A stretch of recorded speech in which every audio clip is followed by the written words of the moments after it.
And welcome on in to the latest edition of the Blue Horseshoe podcast. He is George Bremer. I am Ryan Hickey. It is a Thursday, which means it is game preview time. Browns coming to town. And a lot of news around this game and around Colts world, George, we got to dive into. Daryl Ruiter of 92.3 The Fan in Cleveland is going to join us to go behind enemy lines to talk about, we'll ask him. I don't know if there's an answer, George, but we'll ask him if there's any weakness in this Browns defense. What the hell is it? They've shown nothing so far through the first 6 games. Maybe Daryl can give us some sort of game plan here for this Colts offense, but a hot take here to start off the pod, George. It seems very difficult for this Colts offense having any success on Sunday against this great Browns defense. Yeah, very, very difficult, historically difficult. And now there's trouble on the other side too. Shortly after we wrapped our podcast on Tuesday, the news came down that Grover Stewart is out for 6 games. Obviously a tremendous loss to this defense. I think the team has, been very much in his corner. They're saying this was a mistake, that it wasn't something that Zaire Franklin said point blank, that Grover would never cheat the game. But as Grover said in his apology, it's on him. Everything that he takes into his body is on him. And so even if this was something where it was a combination of things, or he was taking a supplement he thought was legal and it had a banned substance in it, it doesn't matter. At the end of the day, you're out for 6 games, and it's going to hurt this football team. I think especially this week, because you just mentioned how great this Browns defense is. The Colts' best chance, I think, in this game is for their own defense to force turnovers and give that offense a short field so Matt Gay can kick a lot of field goals, win a game sort of ugly like you did last year against Denver. That's probably their best route to victory, and it's going to be harder without Big Grove in the middle. Oh, absolutely. This sucks. Honestly, this really sucks. Like you said, Grove is one of those guys, and especially coming from you as the biggest Grover Stewart stan I know. Like, he's just such an easy guy to root for. Now, look, I'm going to believe him and believe a lot of his teammates when they say like he would never cheat the game and this is more of an accident than anything else. I will say that is, I think, a common phrase used by almost any single athlete caught cheating and using PEDs was, I was an accident. I had no idea. Again, with how Grover Stewart's carried himself in the past, I have no reason to believe that he was actually trying to cheat the game and was knowingly taking a banned substance to give himself an edge. So I'm going to believe him and again, kind of go on the side of it was an accident. But like I said before, I mean, George, part of your salary as an athlete, but especially as an NFL player, is knowing what you're putting in your body. And it's just one of those things where it sucks. It's unfortunate. And it absolutely just could be a total just misrepresentation or just a total just, I don't know, you take one thing, meat, whatever, anything, combination of 2 things that turn into something in your stomach, whatever. I don't know. The human body works in crazy ways. And it's just one of those things where the most unfortunate events happen that lead to a positive test. But at the end of the day, right, you are responsible for what you take. And it's on you at the end of the day if we are now sitting here and you miss the next 6 games. And like you said, I mean, you have a backup quarterback. So it's not like expectations going forward where this team is going to compete for a playoff spot, especially coming off last week's blowout loss against the Jaguars. But now this loss of one of the best interior defensive linemen in the game, and one of the best players on your team, period, out for the next 6 games, all but kind of puts a tombstone on the ground for this year in terms of being a playoff contender. Sure feels that way. I mean, it's going to be really hard for this team to compete because, again, defense was going to have to lead the way. As soon as the news came down about Anthony Richardson, the first thought is defense and run game. That's how you win now going forward. And we know that defenses are going to try to take away that run game on the other side. We saw that from Jacksonville. We talked about it on Tuesday. Go back and listen to that pod if you want to. The teams are going to copy that. It's copycat lead. They are going to play a very similar style and try to make the Colts beat them. And so this defense really needs to step up. And I think the best thing the defense can do right now is takeaways. There hasn't been a ton of those this year. It's a little bit ahead of the pace a year ago. I feel like I haven't really looked at the numbers. It seems like there's been a couple more this year, but it's still not, where they were a few years ago, where they were, right at top of the league, one of the top takeaway teams in the NFL under Matt Eberflus. They've got to get back to that. They have got to get that's really their only chance at this point. They've got to give this offense short fields, give them opportunities to score points, and it's hard to do when you're missing key guys. I mean, we know that this secondary is young. They're going to have Juju Brent's game on Sunday was probably the blueprint of what you're going to see. He got burnt for a touchdown because he was over aggressive on one play. He comes back, he has an interception, he has a great pass breakup at another point. That's what happens with young, talented players. It's going to be a roller coaster. They knew that. They were saying that. The organization was saying that in the preseason. But now I think when your front seven, which is the heart of this defense and is where everything starts, is weakened, now things get really interesting. And I think the one thing about the NFL, whether it's injuries or it's suspensions or any of the things that are guaranteed to happen over the course of a season, now you get somebody else the chance to step up. And I think this is Eric Johnson's opportunity. Second-year guy. He won't be the only one. I'm sure Taven Bryan will be in there a little bit. I'm sure that they will rotate some people in. I'm sure in passing down, you'll see Tyquan Lewis come in. You'll see, I'm sure Dio Dangbo be on the interior at times, Buck moving over to the one. They're going to be a combination of things, but this is a chance for Eric Johnson to catch somebody's eye and to say, hey, look, Grover's in the final year of his contract and he's 29. So, even if you sign him to a new deal, it's probably not going to be a 5 or 6 year deal. Right. This is a chance for Eric Johnson to make, carve out a spot to, as Chuck Pagano used to say, make himself necessary. This is the opportunity for him. You're right. It is truly one of those next man up mentalities, and this is a showcase.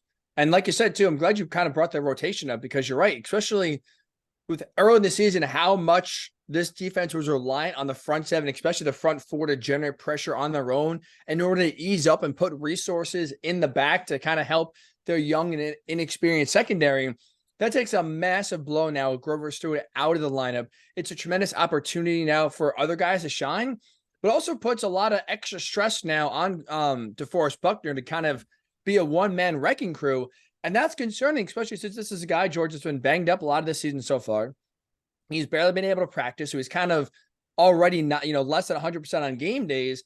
And now at least he had a running mate in Grover Stewart can have a formidable 1-2 punch.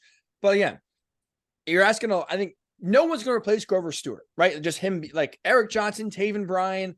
You're going to need 3-4 guys together combined to add up to hopefully replace one man in Grover Stewart. But that's also, again, in part of that group is going to be getting even extra from Buck in terms of production. And that's, again, asking a lot right now of a guy that's not 100% and just puts more stress now on the D-line. But also, like you said, now it's going to add also extra stress on the secondary because you're going to, safe to say, the run game is not going to be as stout. And the pass game pressure, especially up the middle, is not going to be maybe as consistent. And that's going to give quarterbacks more time to throw and obviously give them now secondary more time to cover receivers, which could add and be a disastrous result. And I think they're going to have to move Buckner around. They've done that in the past, but I think you're going to have to do it a lot now, almost like you do Aaron Donald. Put him on the outside here, put him on the left, put him on the right. Because one thing about Grover that's undeniable is that he at least makes teams consider, do we really want to double team Buckner? We're definitely not going to triple team him. Now that Stewart's not there, the same way as defenses are going to make the Colts prove that they can throw the ball downfield, offenses now are going to make guys like Taven Bryan and Eric Johnson prove that they can make them pay for double teaming Buckner. I would say Cleveland's game plan right away is going to be at least a double team Buckner, if not triple team him, and make those guys prove that they can make plays. Every single play. You think it's going to be very rare. Probably, George, when we're doing our post-game pod on Sunday, which, by the way, check out on YouTube Live, the Blue Horseshoe Podcast YouTube page is where we will be live after every game, including this Sunday's against the Browns. I bet, George, when the game is said and done, I'll be able to count on one hand the number of times DeForest Buckner will face a one-on-one matchup, whether it's a chip from a tight end or a running back, whether it's, a guard tackle combo, a center guard combo, the running back coming in as well. Like DeForest Buckner is going to have bodies and waves of bodies thrown at him, and rightfully so, because right now, especially on the interior, Taven Bryan has shown flashes. I think he's, again, he's played well, but it was also, he's played well in a limited role and more of a relief role. No one's been able to prove on the interior, especially, that they command attention and that they can command attention away from Buckner. So it's going to be one where, like you said, he's going to face double and triple teams probably virtually every play. And now, especially too, when you look at this Browns team, how they're going to try to win, even without, especially, I mean, we'll ask Daryl here in a little bit when he joins us. I mean, if you caught any of Deshaun Watson's press conference yesterday, I truly don't think he was playing with the media. I don't think he knows if he's going to play or not on Sunday with his hurt shoulder. So assuming he does not play, the Browns already a run heavy team are going to run the ball, I think, even more on Sunday. And you could absolutely expect, again, 2 bodies to be put on Buckner at all times to clear holes for Jerome Ford, Kareem Hunt, and co.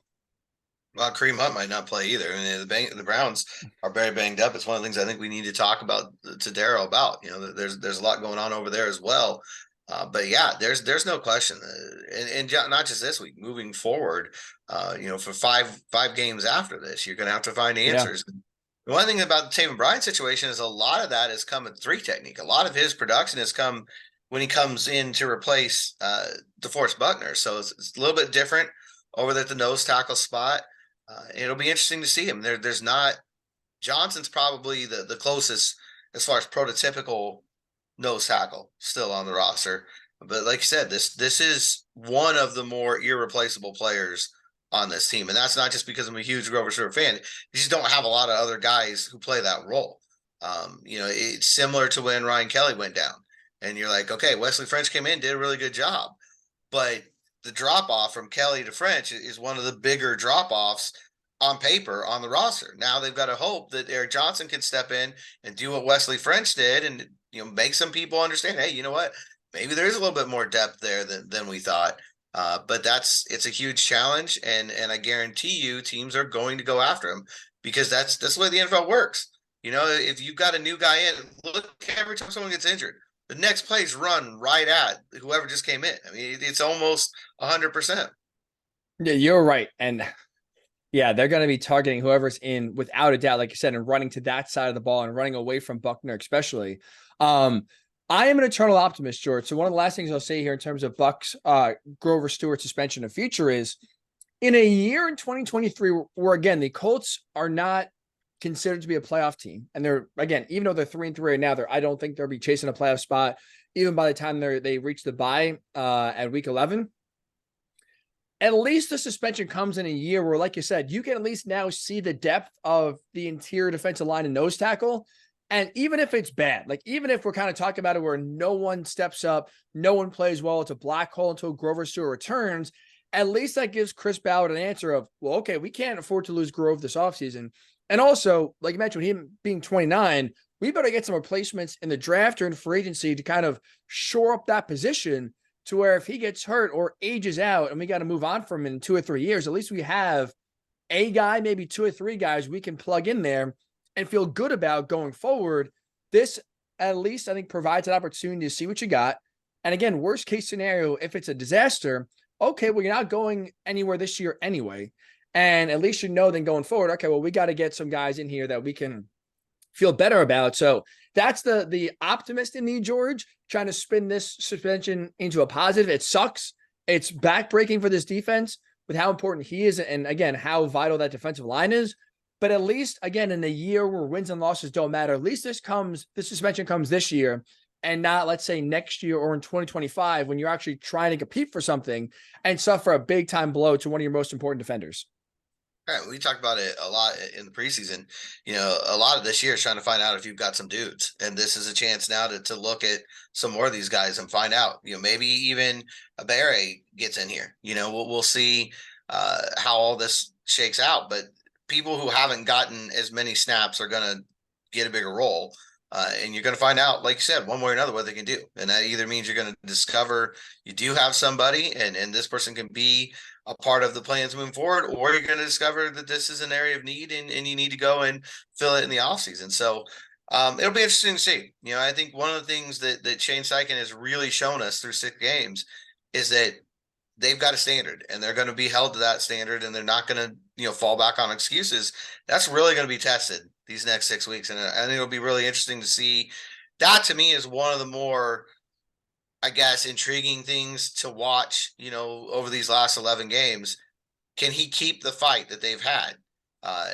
Will they continue to scratch and claw, find ways to win some of these games and show that maybe he is the right guy for the job? That's the feeling I've got through 6 weeks. But I think it's going to be a massive test now, these next 6.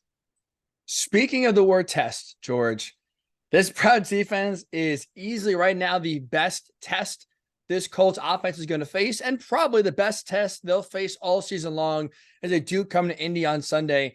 Daryl Ruiter does a tremendous job covering the Browns for 92.3 The Fan out there in Cleveland. We'll hop on next to, again, try to discuss and decipher, is there any weak point that the Colts could exploit on this elite, dominant, historically dominant Browns defense?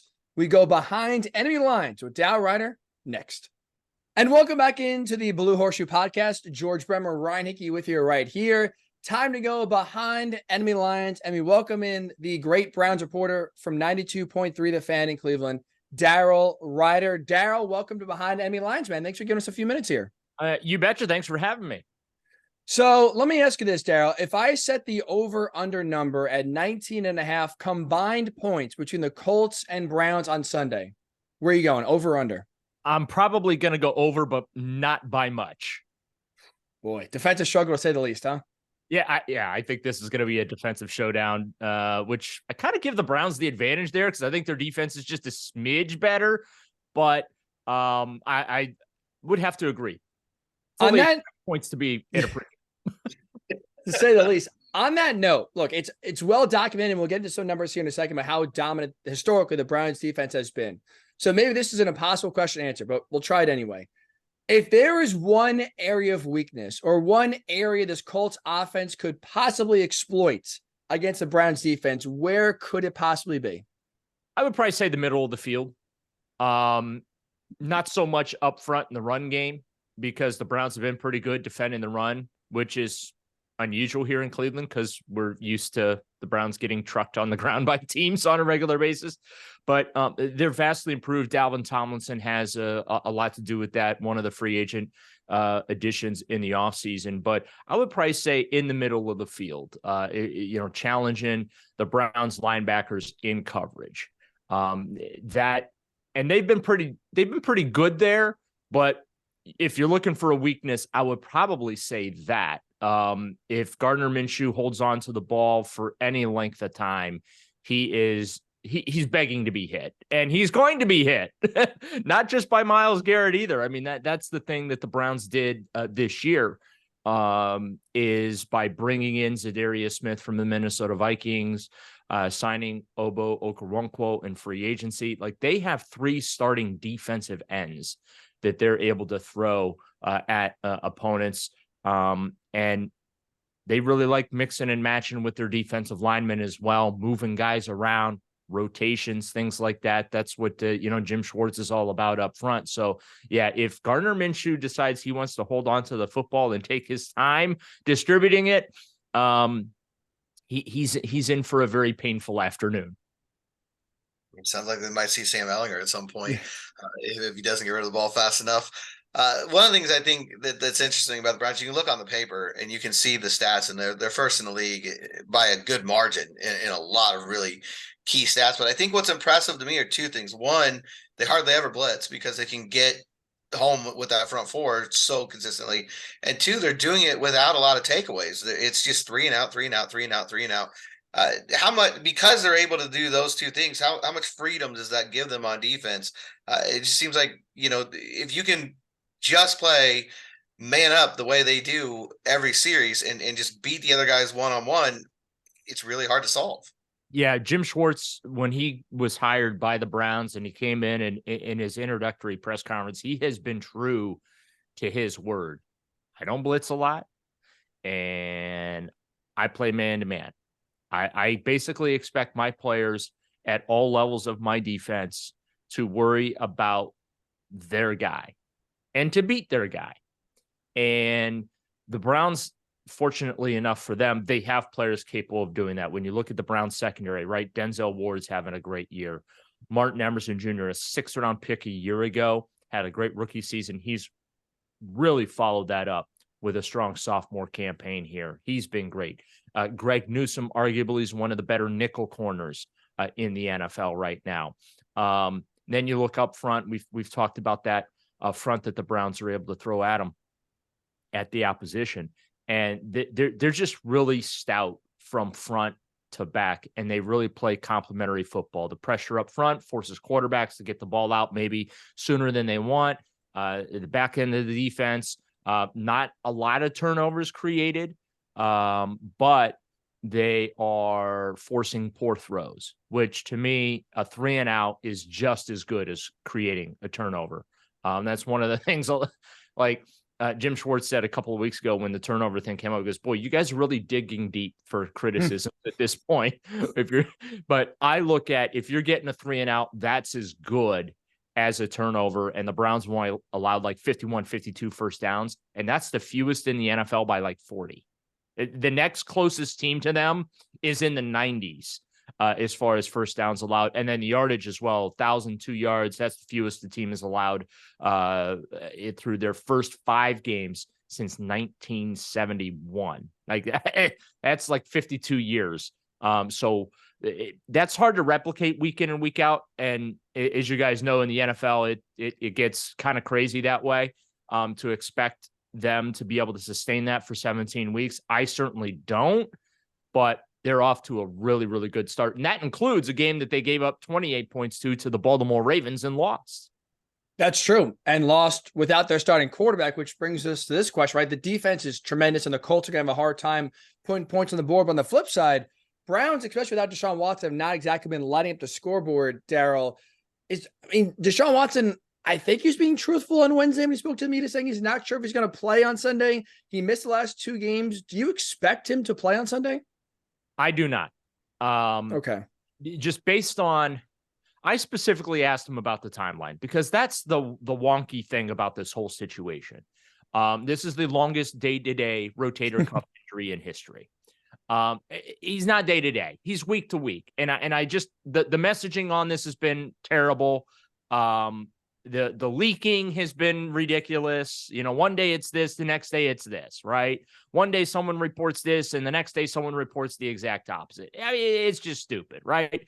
So I specifically asked Deshaun Watson, look, man, when you go to the doctor and they find something wrong with you, they usually give you a timetable, what it's going to take to get healthy. What was the timetable? And he kind of tried to hem and haw his way around that without giving me a direct answer. But then he dropped, well, you know, rotator cuffs are usually a 4 to 6 week problem. So that immediately went in my head. I started doing the math, right? He got hurt against Tennessee. As I got to look at my schedule here. That was back on September 24. Okay. He missed the October 1 game against the Ravens. He had the bye week, missed the 49er game. The Colts, this is now week number 4. So I'm not expecting him to play this week. I think that they put him out there because we have been saying, we haven't heard from this dude since pre-Ravens game. And when we spoke to him, because we have media availability on usually before practice. So we got to talk to Deshaun and we talked to Kevin Stefanski before we walked out to practice. I'm like, oh, Deshaun's not throwing a football right now. This is different.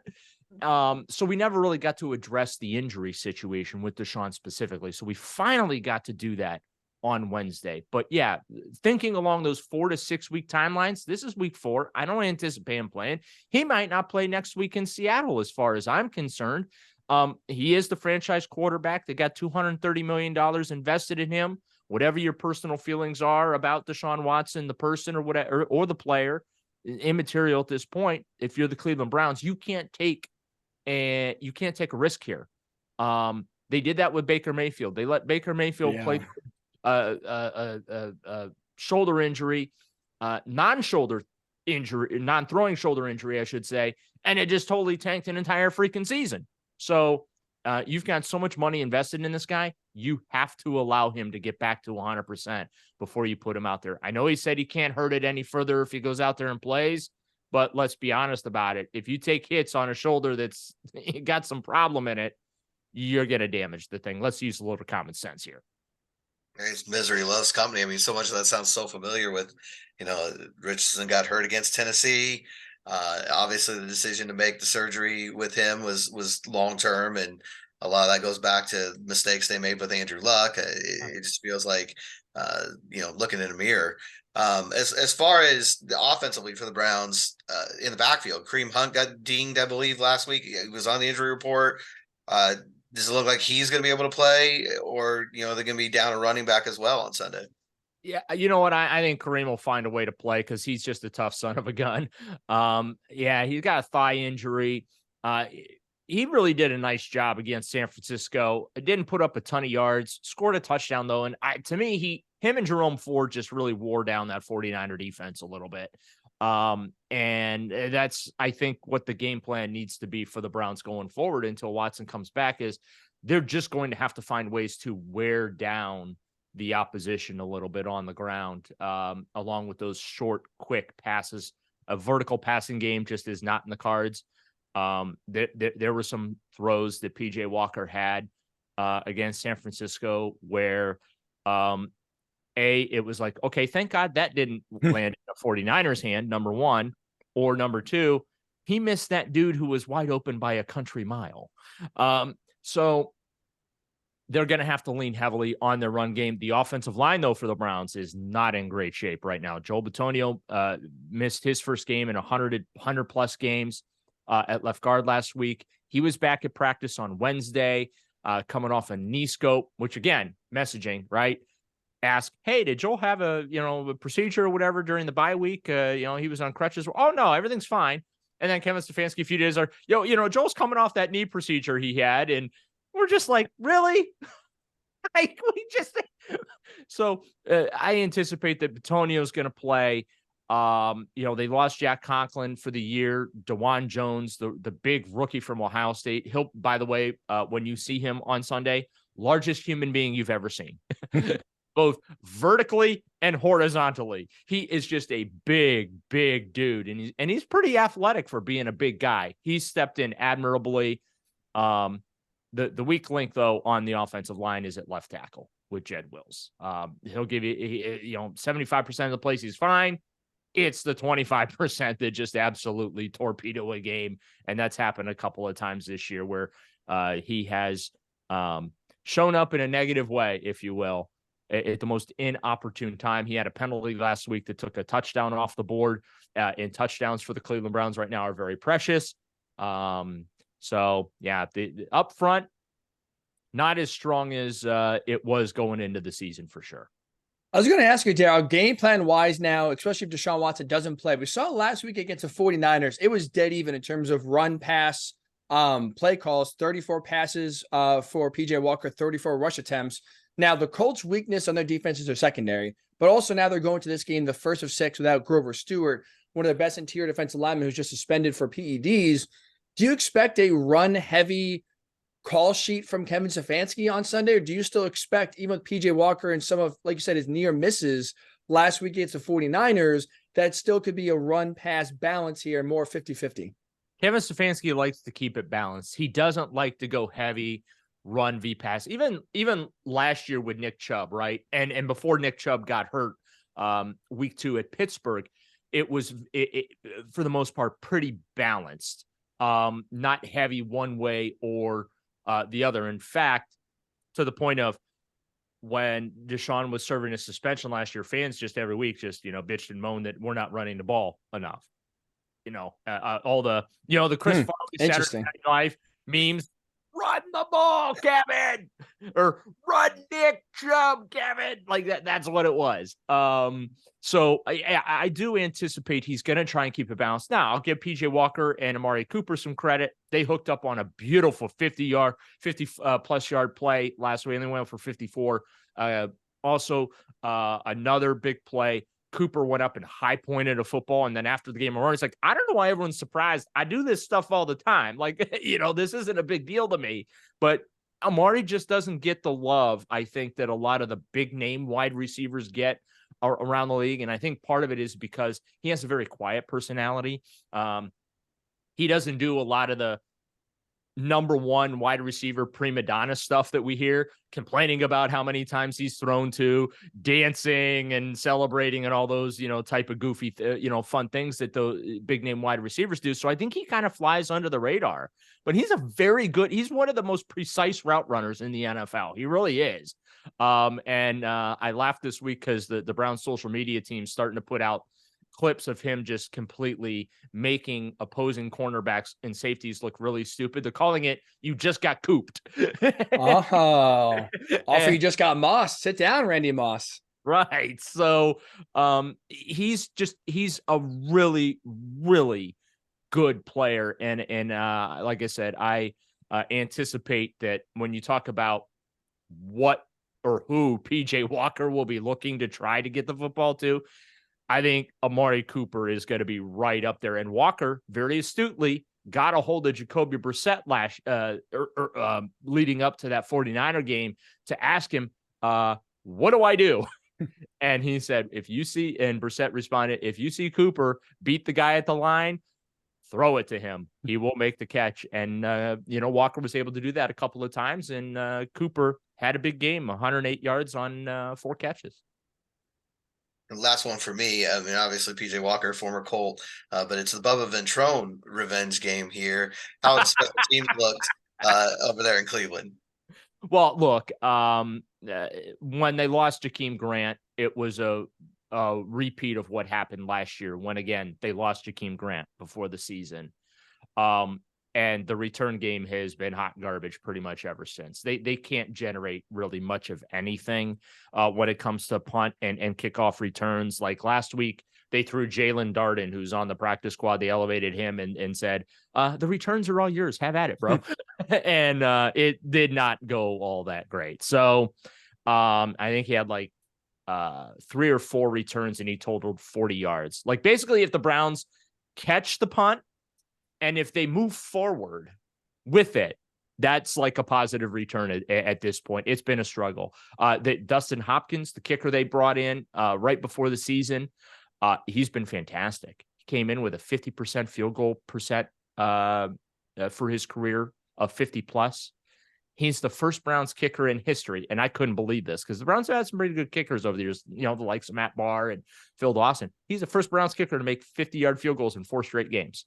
And he's perfect. He's 4 for 4 from beyond 50. He missed a 47-yarder to open the game last week, but made the next 4 plus the PA. He's been fantastic. Like, it's hard to be perfect as a kicker. Dustin Hopkins has been as close to perfect for the Browns as you can get. So he's been good. But yeah, Bubba is the first coach that I've ever seen, because he's a former Brown too. He was a big-time special teamer with the Browns.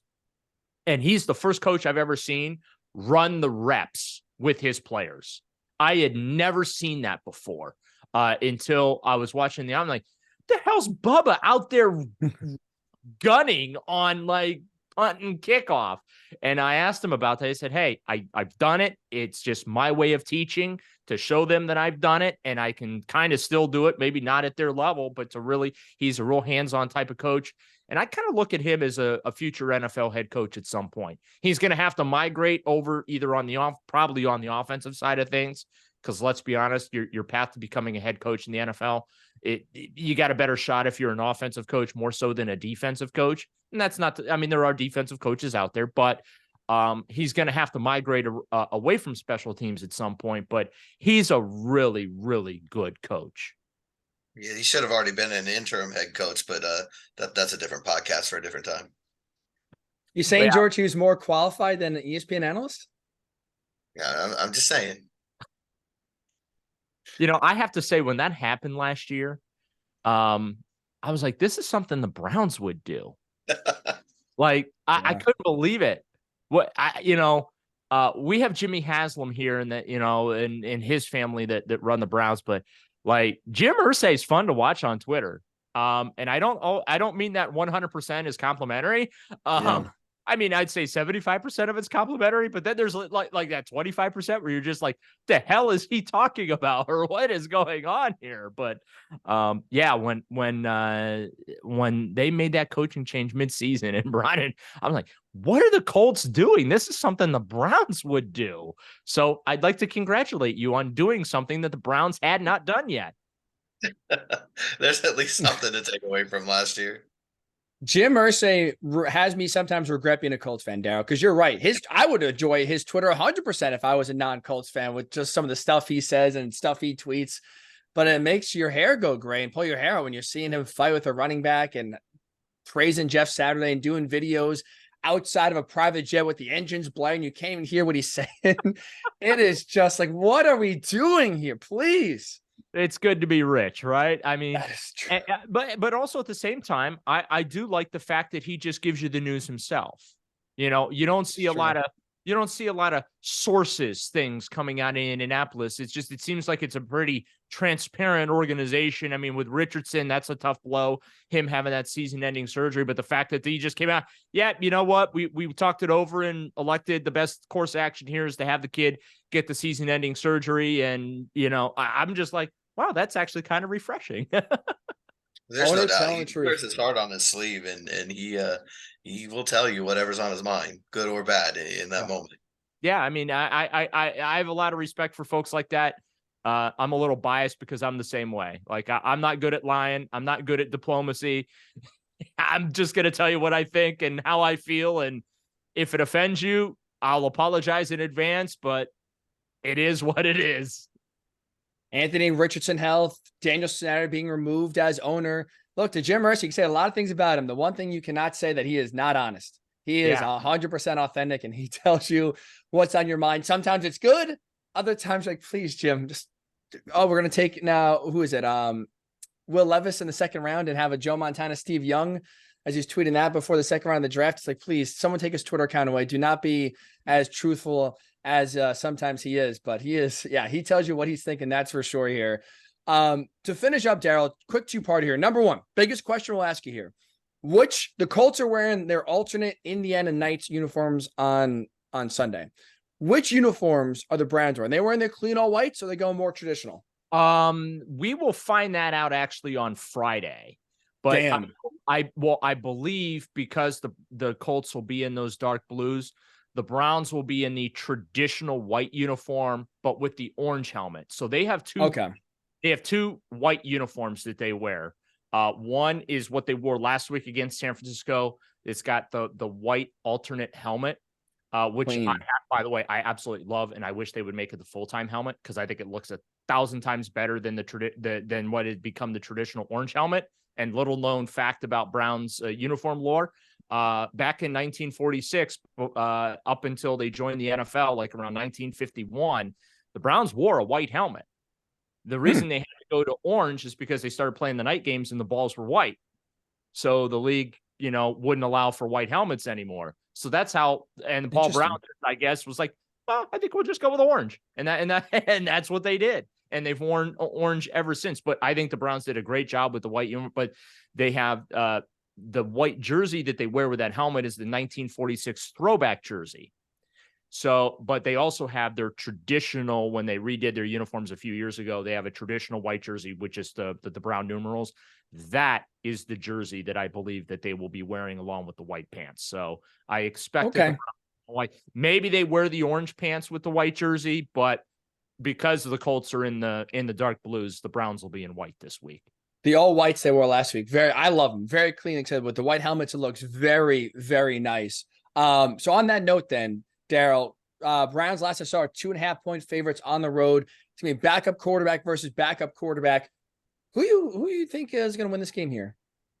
I want to pick the Browns. The problem is they're not very good stacking wins. They're a win one, lose one, or lose one, win one type of a team. In recent years, since 2020, I think that they're like 3-13 in their last 6 games coming off a win. Also, they're not very good on the road. Kevin Stefanski, really good at home. I think he's like 19-10 at Cleveland Browns Stadium as head coach, which is great because, we're used to 10-19 or even worse at home at Cleveland Browns Stadium, and they're even worse on the road. So his road record is not very good. This is not a very good road team. And the challenge for them is that, starting with this game in Indy, they got a ton of road games coming up. They played 4 of their first 5 were at home. And they only have 5 home games the rest of the way. And there's a ton of football to be played. So they're going to have to find a way to win games on the road. I give the Browns the edge because, again, Indianapolis's defense is really good. I just feel like the Browns are just in that elite tier at this point when you talk about defense. And Gardner Minshew coming off the 4 interception thing. I don't anticipate he's going to be throwing 4 picks on Sunday, but if there's ever a team that could get him to throw 4 picks, I think it's the Browns. So I have to take, I feel like I got to take the Browns here, which that probably means very good news for your Indianapolis Colts because I'm under 500 picking games this year. I'm 2-3. The Browns are 3-2. I'm 2-3 picking games. So that might be good news for your Colts. George right now is the man on the hot streak. I'm with you. I'm not doing very well in our picks either. George right now is going for a 3-game winning streak here on Sunday. We'll get his pick in a second, but it sounds like, George, no pressure. You could be the one here who's going to actually determine the outcome. Forget about the players on the field. It's your pick. I mean, last week it was all down to ice and it didn't come through. So we'll see how it goes this week with me. It's probably not much better.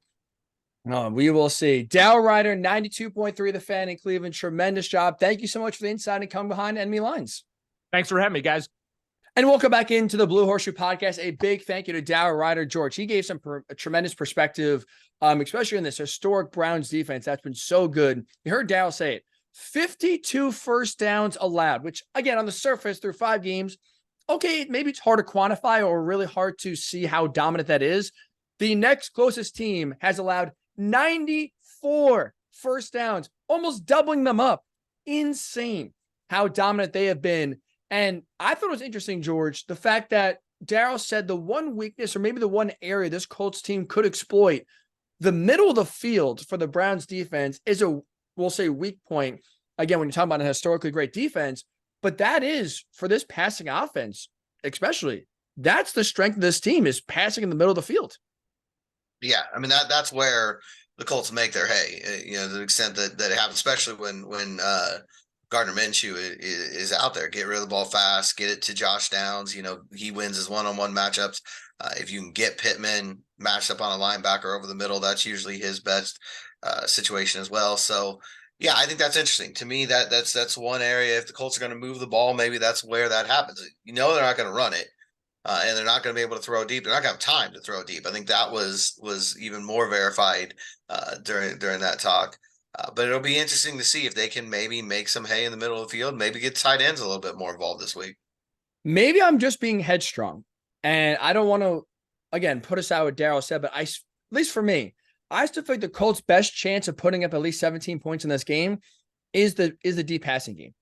Like we kind of talked about on Tuesday's podcast. If you miss it, check it out. Blue Horseshoe podcast on YouTube, wherever you get your podcasts. We kind of talked about how this offense can get going here.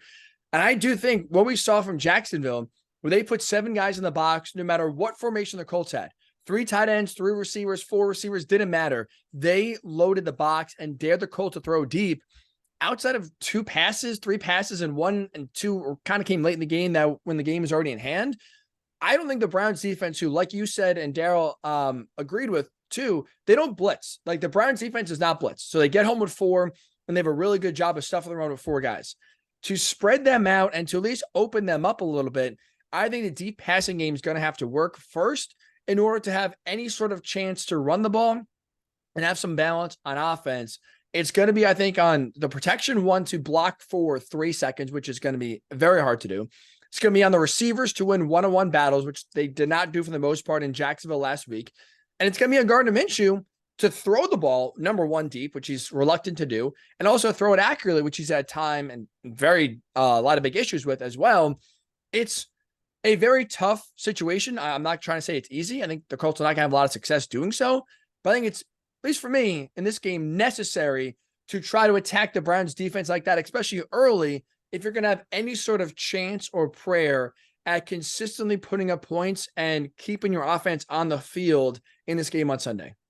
Yeah, I think every defense, like we were talking about before, is going to dare the Colts to beat them deep from here on out until it happens. And that's the way teams operate in this league. It's probably the right way to operate, right now against this team. Until the Colts prove that they can do that, you're going to make them do that. But I think, it'll be interesting to see what Cleveland does. I think Jim Schwartz does have a way of doing things. I don't think he's going to alter a lot, that plan, nor should he. I mean, what they've been doing is working really well. And I imagine they're going to probably play the same way they have for most of the season. and trust that they can get this Colts team to punt a lot, maybe turn it over a couple times, and get enough from their own offense, get a couple plays from Amari Cooper to win this game.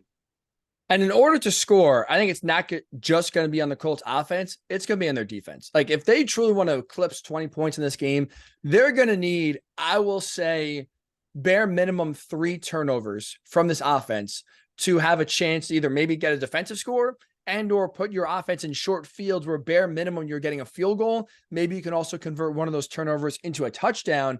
And the good news for that, George, is again, it's very unrealistic and unlikely to go into any game and ask your defense, hey, look, we're going to need 3 turnovers from you, right? It's just so hard to actually go in there and expect that high volume of turnovers to happen in any game. But the good news for the Colts is in this game, and I think what makes it interesting is the Browns are tied for the worst turnover differential in the NFL. You pointed out before we brought Daryl on, the Browns defense has not forced a lot of turnovers. They just have just 4 and 5 games. So for how historically great the defense has been, they're not doing so by turning you over. They're just doing so by getting you off the field. But on the flip side, with Deshaun Watson and now with PJ Walker, we've seen this offense turn the ball over a ton. They have 12 turnovers in 5 games, George, -8 on the season. So while, again, it's unlikely, if the Colts are going to win this game, I think bare minimum 3 turnovers is what is going to have to be produced by this Colts defense. And the good news is if you are going to go into any game needing a big turnover performance from your defense, the Browns right now are the team that you want to be facing on the other side in order to make that happen. It sounds like especially on the road from what Daryl said. True. That's even going to be more likely. I think there's some interesting things here. The Colts, I do think, need a defensive touchdown. You ask about 3 turnovers being a big ask. A defensive touchdown's an even bigger ask. But whether that's an interception return, whether it's a strip fumble, strip sack and a fumble return, either direct defensive touchdown or one of these plays where you get the ball at like the 5, I think they're going to really need something like Jacksonville had, early in that game last week, where you get the strip fumble and you end up, right on the doorstep of the end zone and you cash it in. Those things always seem to turn games around. The teams that get them seem to win almost, I don't know, 75, 80% of the time. So I think that's something that's critical in a game like this where both offenses are probably going to struggle and big plays are going to be at a premium. The other thing I think is interesting is the Colts just saw PJ Walker in training camp. He was with the Bears in the preseason. So he was here. He was in Westfield. They practiced 2 days against him. They saw him as much as they saw Justin Fields, which I think is just an interesting, subplot here because you don't have that a lot. Yeah, he's a former Colt, but there aren't many guys on this roster that were here when he was here. But they did see him just, a couple months ago in the summer. So I think that'll be interesting to see if there's anything they learned there that they can take advantage of on Sunday. That is going to be interesting. And again, too, if you can know his tendencies, that's, I think, one of the ways you can exploit this Browns offense, especially and give yourself, like I said, short fields and turnovers. I was a little surprised when we just asked Daryl his pick for the game. He picked the Browns, but I honestly thought there'd be a little bit more conviction from him than he had. I think in part, again, we're talking about how tough it's going to be for the Colts offense to score. But you look on the flip side, again, it's not very easy for this Browns offense with PJ Walker, with Dorian Thompson-Robinson, who started before the bye week with Deshaun Watson out. It's not been very easy for them to score either. I'm just trying to pull up the over under here for a second because I don't think it's going to be very high. And I would take 40 points right now. I would hammer the under, George. Not that that's our official pick, but this feels like a very low scoring game. I feel much more comfortable picking the under than I do either of these teams.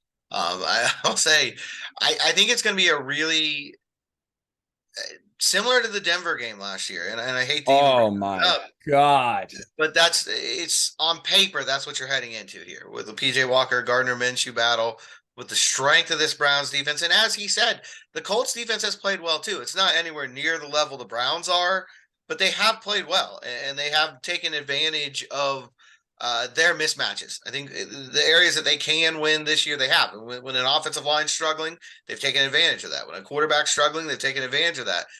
So I think you're going to see them, one of the big things I think that we got from Daryl is that the Browns, who have a great offensive line when they're healthy, are not healthy up front right now. And so there may be some opportunities for Kwity Paye, for Samson Ebukam, for Dio Dangbo to make some plays. And of course, DeForest Buckner, which it makes this one of the hardest picks, I think, of the year. Because I think it's going to be like 9-6, one way or the other. Oh my God. Maybe 12-9. Wasn't that the Denver? Oh, 12-9? hide Al Michaels, please. Do not let Al Michaels turn his TV on Sunday and put on Browns Colts. He almost died in the booth last year on Thursday night watching that Colts Broncos game. He might decease. He might fall over and kick the can if he I guess watches the good news this is you Browns got two Colts. really good kickers. I mean, Dustin Hopkins having a good year over there. Matt Gay, big year over here. So at least the field goals will be, expertly executed. Pat McAfee better be in the building. This is a for the brand kind of. This is Pat McAfee's game written all over it. Punters and kickers. Punts might determine this. I mean, that honestly, it might come down to a block punt or to a big return in the special teams. It's that kind of game. A turnover, a block punt, a blown assignment, something like that is going to determine who wins this football game. And it would be apropos, right? Bubba Ventrone coming back, game decided, block punt. We've seen him do that before in Lucas Oil Stadium. We have. It would be very appropriate. Let's say if the game is decided by special teams, that's for sure. With Bubba Ventrone on the other side of the field now in a Cleveland Browns, I was gonna say uniform, but in a Cleveland Browns, I guess attire. So this is a coach, not a player. That's true. Would. He absolutely would. Still wears cleats to practice, so I'm sure he's one step away from putting the shoulder pads and jersey on, getting ready to just hey, someone's down, I got it, coach. Don't worry, I'll take it from here. Sort of thing. You heard Daryl saying he's still running reps for special teams practices, so he could definitely still get a rep or two left in him for game action. But all right, George, look, you were the man here. You heard Daryl not had a very good season right now with his picks. I'll take 3-3. Honestly, with how bad we were last year, to be 500 6 weeks through the season, I will take it. But you, sir, you are the one that's been hot. You are going for a 3-game winning streak. You're 4-2 right now, riding a heater for the Blue Horseshoe Pod standards for sure. Browns on the road, 2.5-point favorites against the Colts. You seem like you were torn. If you want, I can give you a few extra seconds here because I'll get my pick first. I'm taking the Browns.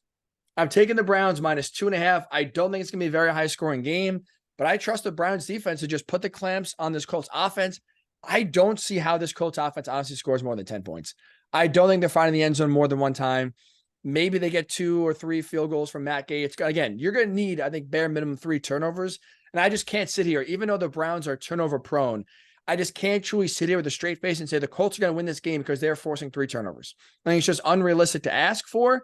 If it happens, great, but I just can't predict that to happen. I will say 16-9 Browns beat the Colts in what is going to, again, a game that's going to set offensive football back a ways in this one. So 16-9 Browns do beat the Colts is my prediction for Sunday. How about yourself, George? Yeah, it's going to be massively ugly. I mean, I'm definitely taking the under. I know that. I am so torn.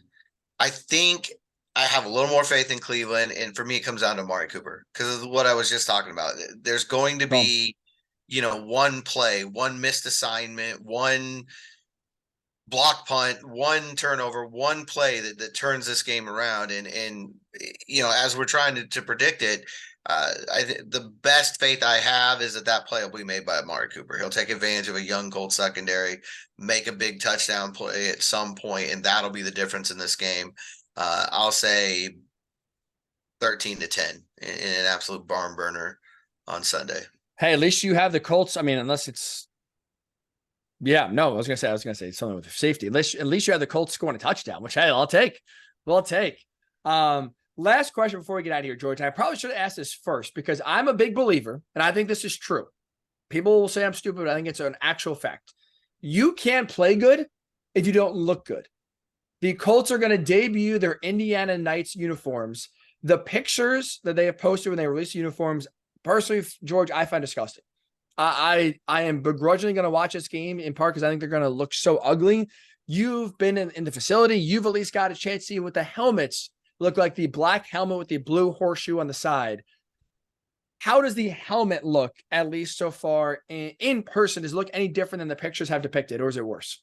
It's true to the picture. I mean, I think it was a fair representation of it. All I know is, my daughter does not care about football. She cared about the Chiefs for a little while. because Taylor Swift. That's about it. Wait, she off? Wait, you said for a little while. Is she done with the Chiefs now, or is she still invested? And if Taylor Swift's on the screen, she's a Chiefs fan. Okay. Otherwise, you're talking about, half a game when she's there, but otherwise, no. Totally uninterested. But she did see the uniforms, and she was a little bit incredulous that those were going to be worn for an actual game. But you know what? There are fans out there that love them, so we'll see. I'll say this: if they win, they'll look a lot better than if they lose. They are so bad. They are so bad. God, I honestly for a hot second forgot that they're wearing them this week. I will admit I'm a psycho in terms of I care about this more than most people. So this is more of a me problem than everyone else problem. This is going to be bad. This is going to be really bad. You made the comparison before. It looks like Duke football. I mean, I guess at least Duke is good this year. So you're not mirroring a team that's like 1-7 to start the year.